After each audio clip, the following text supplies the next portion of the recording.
But reporting for duty, Nick Hines, the Sarge, on the final My Racehorse live show of the year here in 2020. And what a year it's been. It certainly has. A magical ride from tip to tail, and the ebbs and flows. And I must say that I'm a proud member of Team My Racehorse. And of course, we're going to have our comrades joining us here momentarily. But be sure to share your thoughts and your memories, of course. And I'm sure that there were many across the board. And the highlight with that being authentic, not only having won the Kentucky Derby, but coming back to win the Breeders' Cup Classic. And this, of course, both on the heels of the Grade 1 TBG Haskell, which was quite a fantastic race in its own right. And again, this being the final show, not only a reflection of what took place during the year in 2020, as we will touch with our social media, all things social media, Hannah Bloom, Joe Mishak, our operations manager, and Joe Moran, our West Coast racing manager, and that guy that just does about everything here with My Racehorse. And of course, we've got a special guest today, and it would be that particular rider that took us along the magical ride, if you will. And he's a Hall of Fame winning jockey, the all-time winningest in earnings, and coming in at $430 million, kind of putting that into perspective, is a tremendous accomplishment. But Johnny V, welcome to the My Racehorse Live end of the year show. I can't fit enough into your resume. Good day, sir.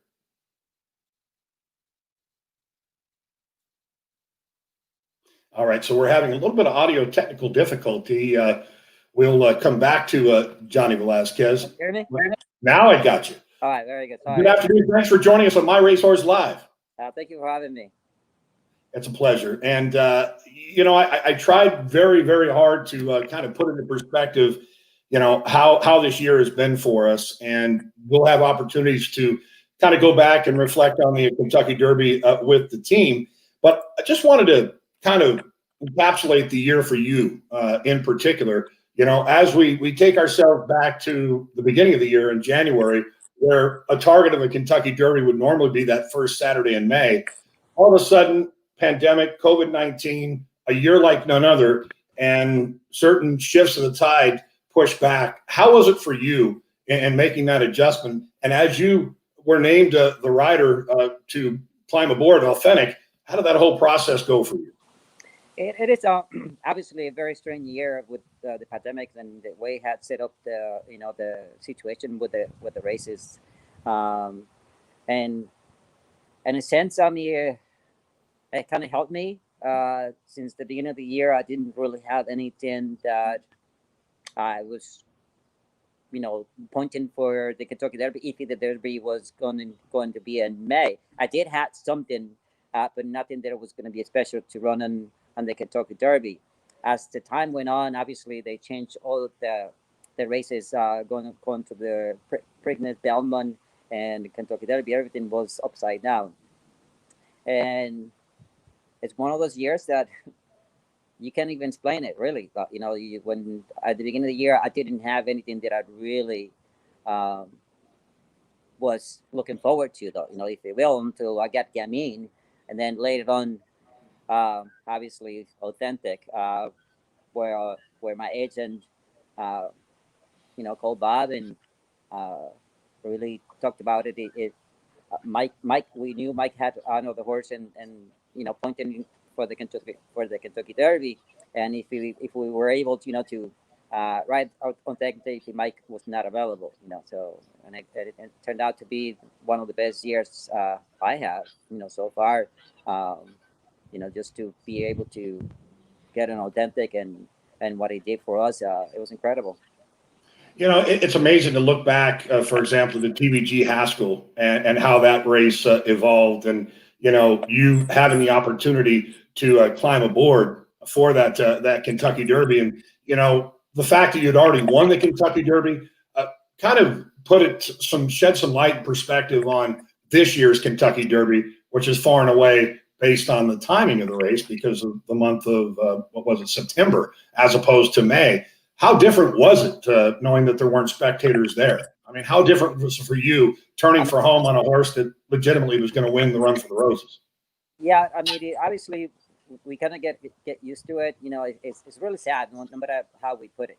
Not having the fans there. It's the enjoyment that having the fans and the public and everybody being the derby. It really puts fire into the derby.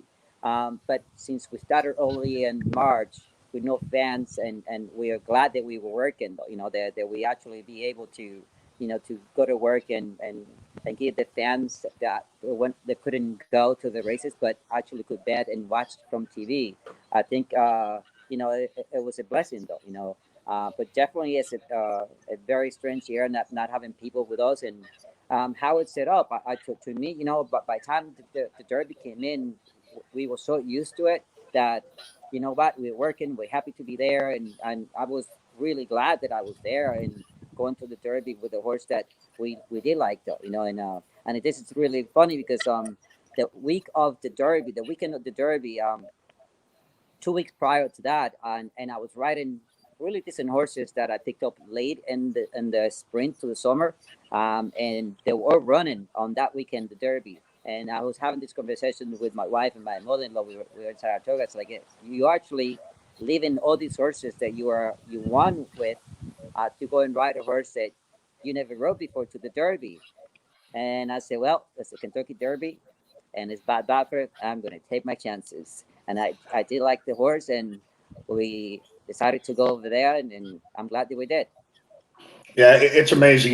We alluded to this with our Derby show, and you probably heard the Run for the Roses song, Dan Fogelberg, the late Dan Fogelberg. And you remember Dwayne Lucas on his barn, he had the chance of a lifetime and a lifetime of chance. So essentially, that chance in a lifetime for you, although you had won Kentucky Derbies previously, it was a big chance because you had a horse that many questioned his ability to get the distance. I mean, he was coming off of a desperate win in the Grade One Haskell, where you had a bona fide type, lower end horse that was ascending through many class levels that almost won that particular race. So for you to climb aboard in the Derby was most certainly a chance. So as you kind of evolved through the Preakness Stakes, and quickly, what was your take on the Preakness, and how did that affect you going into the Breeders' Cup Classic, a race that you had never won, which is unfathomable to think, knowing that you are the all-time winningest in money earnings. Yeah, I everybody was disappointed we got beat. I think that Philly run the best race of his life, and I know for sure that my horse did not run his best race on Preakness Day. So I put that right behind us really quickly. And talking to Bob, I mean, it really gave me a lot of confidence going into the Breeders' Cup that we were going to have the horse that I had in the Kentucky Derby, and I was praying that we didn't get all the shadows that we got actually in the Preakness. So he kind of got distracted a lot during the race, and I knew then that he just didn't perform his best race. So Breeders' Cup came, and I rode the day before, Friday, and I rode the Philly race, and it was late in the evening, and I saw the shadows were completely different than what we were getting on the Preakness Day. And then obviously Saturday for the classic, I was, as soon as we got into the racetrack, and I see the sun coming down, and there wasn't a lot of shadows and at the racetrack, and the only shadow that we had, it was the big shadow from the grandstand. So it was pretty comfortable that the horse was not going to get distracted by it. So once the gates opened, I knew that he was there underneath of me, and he did it all by himself, and I was glad to be on him.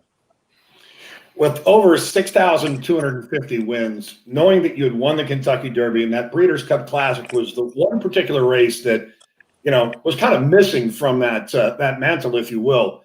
How does the Breeders' Cup Classic differ from this year's Kentucky Derby? And obviously, being in a partnership, and namely Mr. B. Wayne Hughes, knowing that you're coming off of that Derby win, 2 races removed, going into the Breeders' Cup Classic, winning the Classic.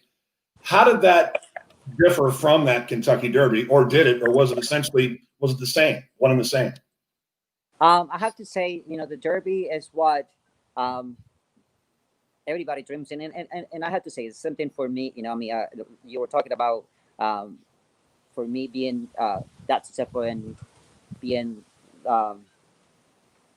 being leaders in greatest stakes races and not having a Breeders' Cup Classic definitely was missing, though. I just think that the Derby was more emotional to me as a personal we all the things that we were going through at that time and all the family things that we were going. And it was a blessing, though. I think it was a blessing for me and my mother-in-law, my wife and family, for all the things that we were going. Um, and me leaving from Saratoga, going to Kentucky, be by myself, actually. I was by myself. Essentially, it was none of my family went there. Um, so definitely was very emotionally. Um, Having said that, going into the Breeders' Cup, I was very confident. I mean, knew that I had the horse. Um, I don't know. I have the sense that riding him and just hoping that he or give me the race that he gave me and at the Derby, I was very confident. I just thought that if he comes back, he'll be the horse to be no matter what. And I rode him with a lot of confidence, and he gave me that confidence. So very happy to be on him. You know, very proud, and I think that he. I know he's not racing anymore, but I mean, I don't think we really saw his best yet. So it's sad to see him, but on the other hand, happy that he's gonna be a happy dad. Yeah, again, it's always difficult. On one hand, it's nice to be able to retire when you're on top, but that being said, at the end of the day, knowing that he accomplished what he did, and when you look at his all-time stats, he's going to be there likely forever as far as where he stands, 26th all-time in purse earnings, having accomplished that on the racetrack. When you compare that, obviously not having the spectators at the racetrack, and obviously, over 5,200 partners involved, microshare owners in Authentic, with the fans and part ownership that were there for Authentic. How was that different, and how did that feel? And could you feel the energy? I know you always feel the energy anytime you win a race, really. And coming back, just having the connection with the horse alone, um, giving you that the emotions and the thrill of winning the race and the anticipation alone, it's incredible. And then once you pass the wire, um, the feeling is incredible. There's nothing to describe it. And then you come back, and obviously with all the connections being there, some of the owners being there, you really share the joy to be part of it. And I am very grateful, very thankful that I had the opportunity to be part of the team, part of the whole celebration. With all the owners and my family. Had to see for this time my family came with me to the Breeders' Cup. So having everybody there, having all the owners that I know and some that I don't know, obviously, being there, being part of it, it's a great celebration. I mean, the feeling is incredible. It's just no word to describe it until you actually in it and being in it and really getting all those emotions out and celebrating. It's amazing your passion and obviously your professionalism, speaks through your voice. And, having, been a former trainer myself and having been a fan of the game in general, and I've been a fan of your race riding, since I was very young. And one thing I can appreciate, and obviously you being a Hall of Fame rider. You're old now.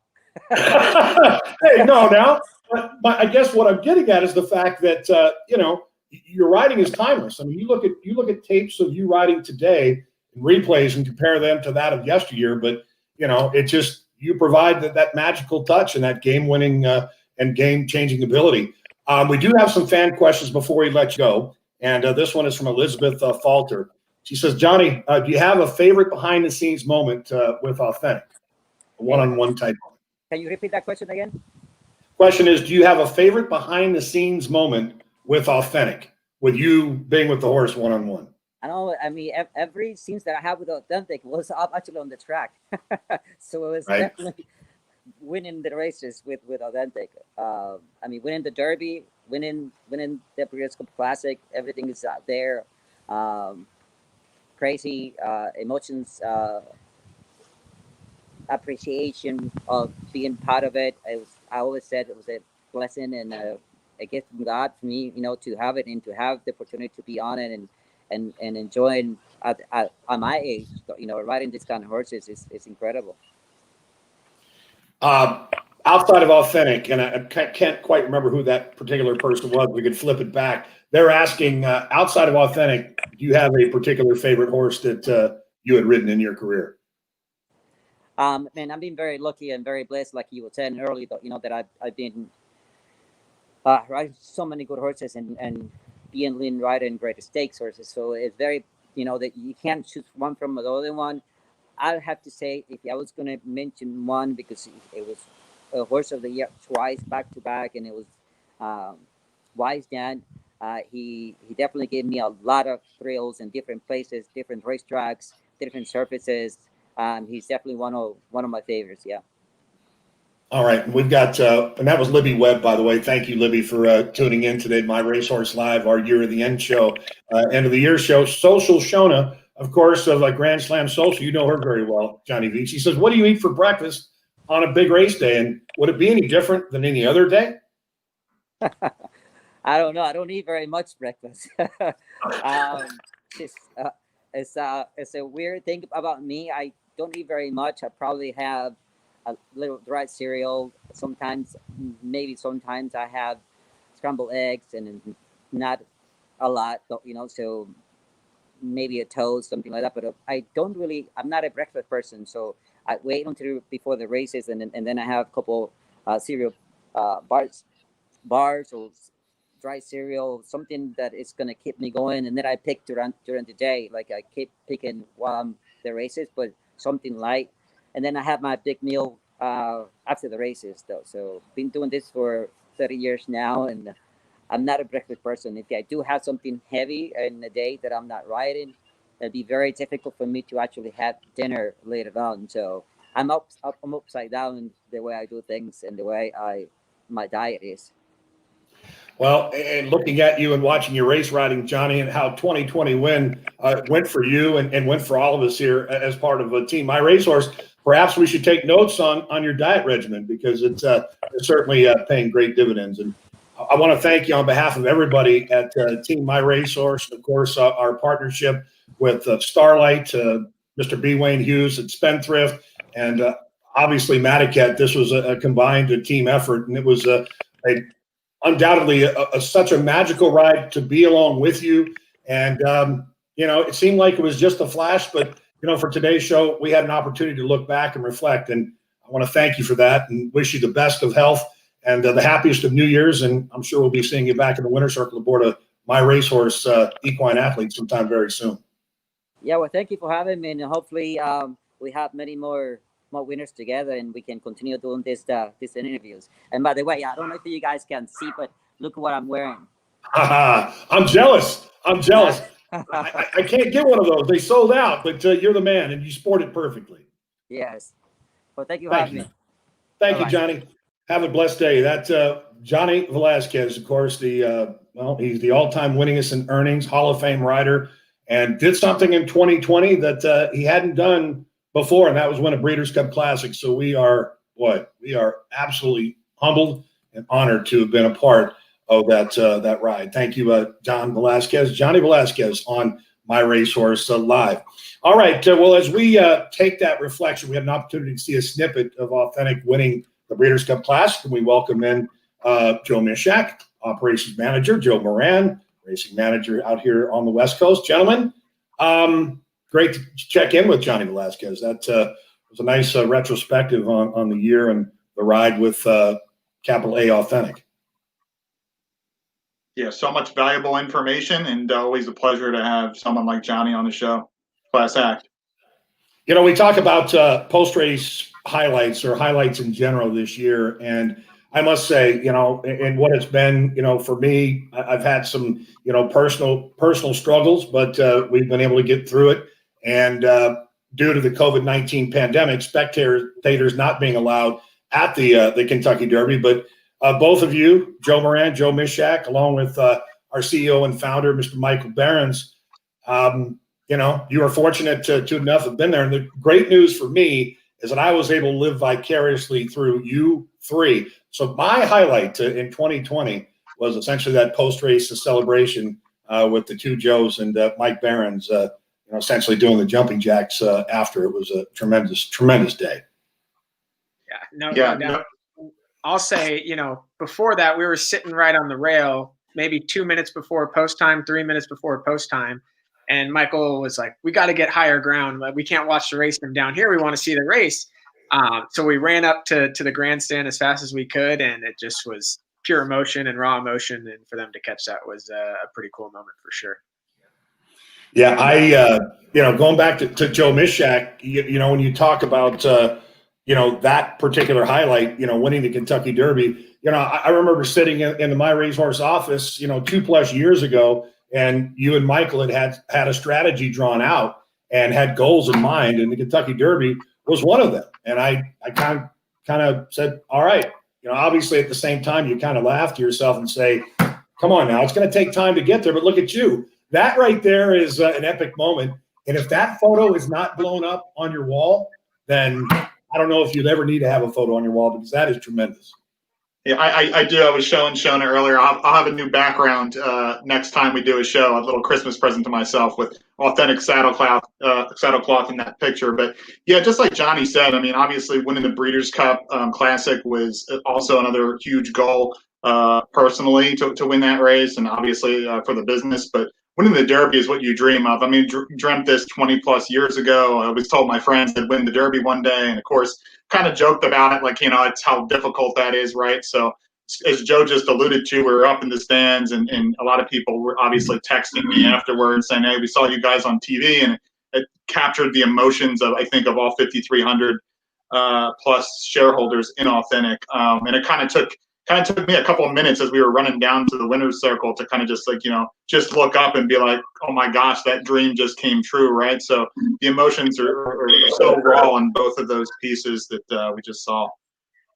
Let's go back to that dream, and it was a reality, and certainly the fact that Joe Moran pointing out the higher ground, because it indeed was a flood of emotions, not only for you there at the track, for the 5,300 shareholders that were all throughout the world. But let's go back and take a look at that moment with Authentic. That certainly essentially where the world stood still in my eyes anyway. They're all in line. We're ready for the start. Number 18 is Authentic.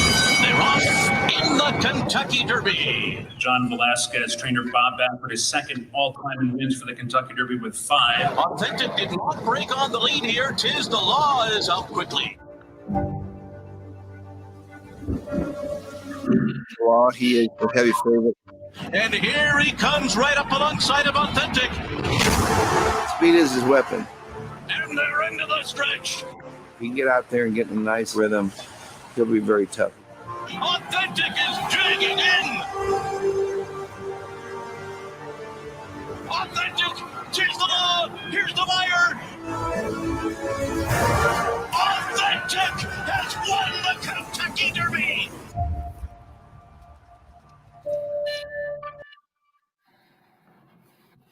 Yeah, it's almost, as much as it was the reality of a dream, it's still surreal to me. Knowing how the year went, the expectation, the anticipation, and for example, even in your Hall of Fame trainer Bob Baffert's barn, when you think how Authentic evolved to become that horse in the end, and hearing Johnny V speak, you could sense that there was just a hint of disappointment, the fact that he's not coming back for a 2021 campaign. But I can tell you that as the world turns, to retire on top, retire sound, and a horse whose legacy will live on in the breeding shed is going to be the gift that keeps on giving, in my humble opinion. Joe Moran, when you were literally jumping up and down, what was the first thought that went through your mind? I probably a few words that I can't say on air, but it just made me take back, because when the half mile time came up, I looked at Joe Mishak. I said, "Oh no," because after breaking slow, we said a quick fractions. I said, "This is not what we were really hoping for." Granted, he got to the front. That's what we were hoping for, but we didn't expect those splits. So when he turned for home and you hear that call of Authentic's digging in, I mean, it really brings the chills back to you. And it's hard to put into words. It's just a surreal moment after that. You can't believe it happened. And I think back the first time when I met with Michael at Del Mar, and I was working for Andy Mathis at the time, and he said all these things that he imagined was going to happen with my racehorse, and I'll give him credit. I may have not believed him on some things, and I thought at least in this short of a time frame, so to see it all come true, it's pretty amazing, and to have 5,314 people involved, it's a pretty cool feat for sure. And Libby Webb obviously echoes that sentiment. And as the old saying, in the field of dreams, if you build it, people will come. Well, indeed, they came, and they came in droves. And this party wouldn't be the same and wouldn't be the party without the people of My Racehorse Nation. All right, I want to welcome back in. We'll come back to Joe Mishak in his highlight of the year, along with Joe Moran, discussing those highlights.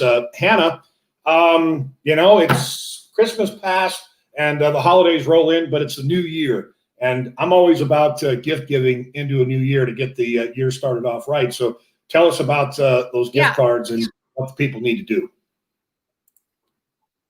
Yeah, so as you said, the holidays have passed, but I think we can make New Year's Eve gifting a thing maybe. We have a lot of great gift cards and a lot of exciting things coming your way in 2021. So what better time than to gift someone a gift card, even buy it for yourself for a future purchase. You never know. As we're showing you on the screen right now, if you go to the My Racehorse homepage and scroll all the way down, there is a tab that says gift cards, and you can find it there. And we've also been plugging this on socials, so just keep looking out for that. All right, so Hannah, while we have you, our highlight number 2 comes with Authentic winning the Breeders' Cup Classic. You were there in person, and again, I want to salute you for the work that you've done this year, working with Grand Slam Social, and the content and the tireless efforts that you put in to make sure the people are being taken care of. So you were there up close and personal. So tell us about that point of view from where you stood on that Breeders' Cup Classic Saturday. Well, first off, thank you. That was very sweet of you to say. It's been quite a crazy year. But yes, I still feel very honored to have been there. And I say this every time, but I actually was trying to video everyone's reactions that I was around. So I really wasn't watching the race per se. I was more watching their reactions. So as they hit the turn, I was like, wait, are we actually winning? I'm trying to video both things. And so every time I watch it, I get a little more excited because it feels like I'm watching it for the first time. Even though I was there, I wasn't really watching, the actual full race. So, yeah, there's no words for it. It was just kind of instant emotions, the feel of the crowd, even though there was no crowd, but the owners that were there, and just watching the team that was there and the few owners that were there. It was just, it's hard to describe that emotion. You immediately just want to run. So, which is what I did. So it's very. It's interesting, obviously knowing that your father has been in the game as a former jockey, and now with Bloom Racing and the ride that you took with Midnight Bisou and the announcement of her retirement earlier this year. So I know that you've been hit with a range of emotion in that, and was Authentic. I hate to use the word hope, but I think in light of this year and how things have gone with the pandemic, and just the fact that the spectators, they've had to kind of keep their place, if you will. Knowing how the ride went for you, would you look to Authentic as hope for the future? Not only knowing that My Racehorse essentially opened up the playbook for the micro share ownership, but for you individually, how does that Authentic hit you? Does it hit home, as it would say, for example, with a Midnight Bisou winning a classic? Of course. I think all of us felt that way. The second he won, it felt like we all won, instant emotion, instant tears. And I think that's a really good way of saying it, is hope. So, each time My Racehorse horse runs, I'm nervous as they're getting in the gate. I feel the same way as if it is my own. So yes, I think very hopeful for the future and very thankful to what Authentic has brought all of us this year. And obviously the folks and the shareholders and fans, there are many fans out there in My Racehorse that have yet to take the leap of faith, which is okay. It's good to, watch the parade, but once in a while it's even better when you jump into the parade. Well, thank you for those perspectives, Hannah. And of course, for those gift cards, folks, you know what to do. All right, Joe Mishak, Joe Moran, back with us. And, when the journey first began in reference to My Racehorse, and again, this was most certainly a breakout year. I think we can all agree on that. But there was one particular horse that was part of one of our scouting trips at the Ocala Breeders' Sale. And this particular horse stood out. Son of a Tapiture, his name, Vertical Threat. Joe Mishak, take us through the memory for you and a horse that certainly the sky will be the limit as we work our way into 2021. Yeah, I mean, no doubt. Obviously, Authentic always holds a special place for what he did. But as you allude to, he was obviously brought in after he was kind of established, and nothing wrong with that. There was still a lot of question marks of whether he could get the distance. So still kudos to our team and Spencer Farm for that acquisition. But Vertical Threat, obviously, we got him from the ground up, and I'll be the horse that was a little under the radar at OBS 2019. And special to me because there was projection there. He was a little bit of a goofball back in 2019. Obviously, went through the setback. He's kind of the gold standard, in my opinion, for shareholders that are a little down on their horses if they get setbacks and they get injured. That hope isn't lost. A lot of these horses don't make it to the races at 2-year-old. So for him to go through his setback last year, then come back midway through the 3-year-old campaign and show us what we always thought he had, going through the stakes at Del Mar. Obviously, we took our shot in the Pat Day Mile. We thought, might be a little bit of a stretch for him distance-wise, but he still ran pretty credible that day and didn't get the pace set up that we really hoped for. And then coming back here in this race and just dominating Mahoning Valley really came full circle to kind of a special horse. And obviously now we're going to wait until next year and see if he can come back with full force. But there's no reason with the performances and numbers he ran that we don't think that he can compete at the highest level sprinting. And we'll see maybe how much more is left in the tank in 2021. Yeah, no doubt. And I think the other part, Joe Moran would tend to agree with that, is that there was more of a personal relationship with that particular horse, because you do a scouting trip. We were blessed in the Authentic situation. Of course, props to our CEO and founder, Michael Behrens, and sitting down with the Spendthrift team along with yourself, Joe Mishak, and trying to figure out a way, hey, how can we make this happen? And it happened with Authentic. But knowing that Vertical Threat was, as you alluded to, he was a goofball and had never raced. We actually scouted him at a combine in a sale. And, again, I definitely am convinced that we haven't seen the best of him. We haven't seen the last of him, most certainly. All right. Well, some reflections and a look back. I want to look forward in essence to 2021 with Moonlight d'Oro. I'm going to allow Joe Moran to kind of take the gauntlet here, because as we've seen this horse evolve, she certainly is coming off of a huge victory last out at Los Alamitos. Joe Moran, we've all seen the development, but you've been there firsthand watching her workouts, work to work, and obviously race to race, being her third career start on the stretch out. Yeah, I mean, it's something we've always had high hopes for this filly once she got into training. Super professional, not the biggest in size. And it's kind of, the whole process was Richard Mandela's style, gave her 2 sprints, got that stretch out, and that big performance came out. So we have a lot to be excited for going into 2021. It's always nice to kind of get those Oaks dreams at this point. And February 6th, I believe, is the date. We have the Las Virgenes Grade 2 going a mile. So, I mean, that's the key. Richard wants to keep her going 2 turns. We had the option of possibly considering the race this upcoming weekend, the Santa Ynez going 7/8.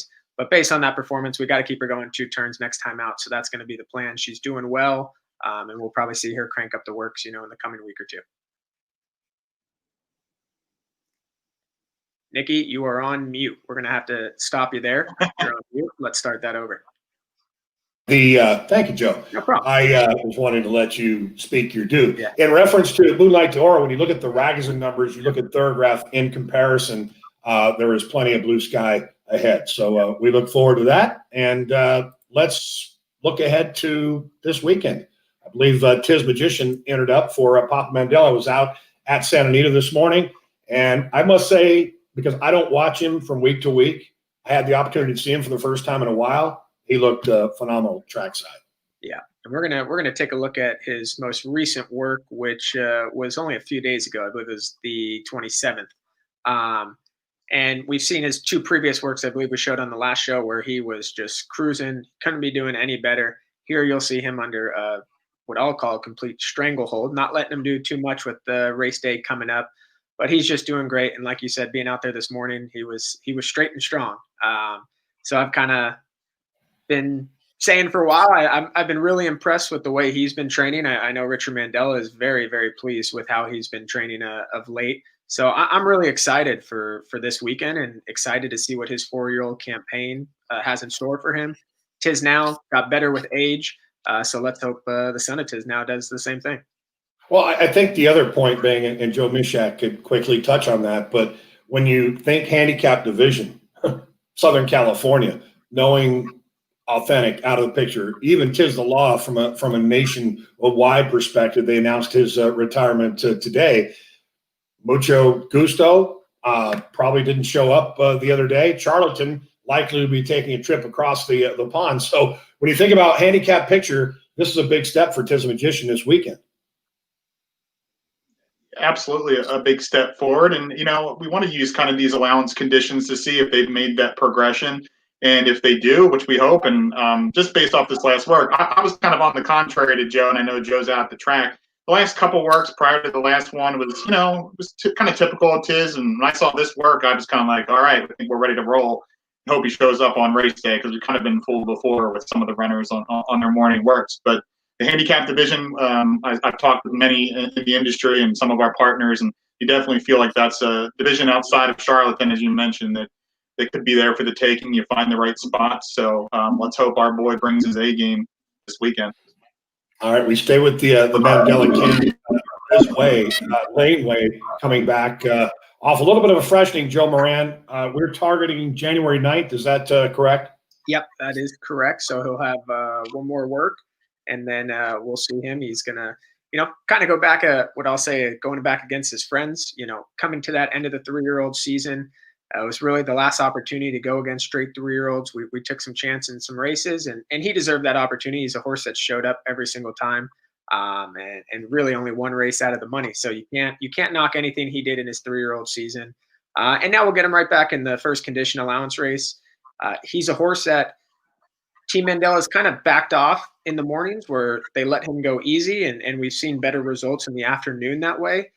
When he was a younger horse, he was very headstrong. He worked fast times, and the results didn't quite translate as much. So Richard Mandela, it shows his Hall of Fame training, changed tactics up a little bit, and it proved to be the difference. And here I was really pleased with this work. He went 101 flat, but did it super easy, professional. So let's hope the drop in class brings the answer for us.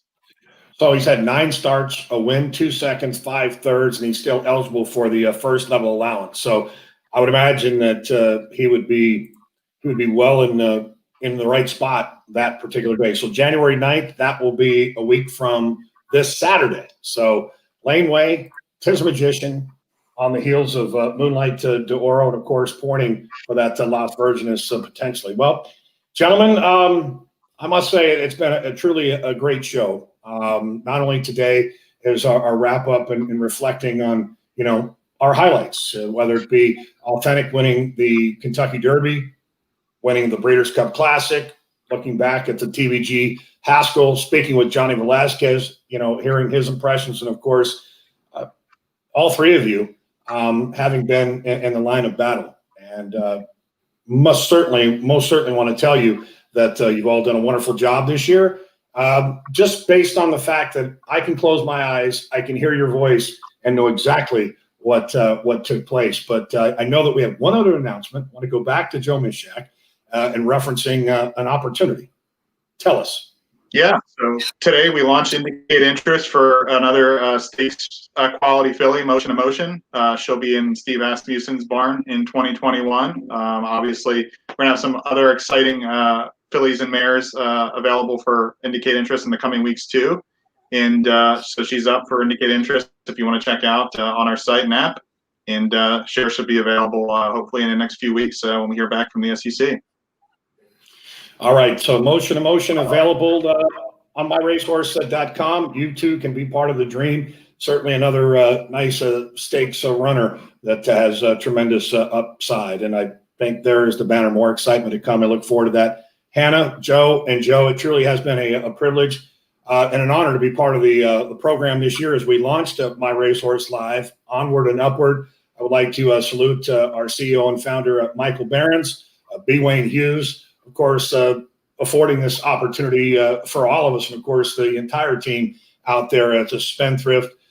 Ned, Brian, Seth, couldn't do it without you. And to all the guests that came on board this year, including Hall of Fame trainer Bob Baffert, we had Richard Baltus, Doug O'Neill, Jake Kilgore doing stride analysis, Jason Wright, Desiree DeVries, Jeff Evans, Doug Reed, Matt Kimmel, Hall of Fame writer Mike Smith, Hall of Fame writer Johnny Velazquez, and of course my good friend Jorge Jimenez, the pigeon roller. It wouldn't be the same without you, and it wouldn't be possible without you, the fan, the shareholder. We look forward to a even bigger and better 2021 as we continue to take this magical ride. I want to wish you all a happy, safe, and healthy new year, and I'm sure we'll be seeing you in the winner's circle. Take care, everybody.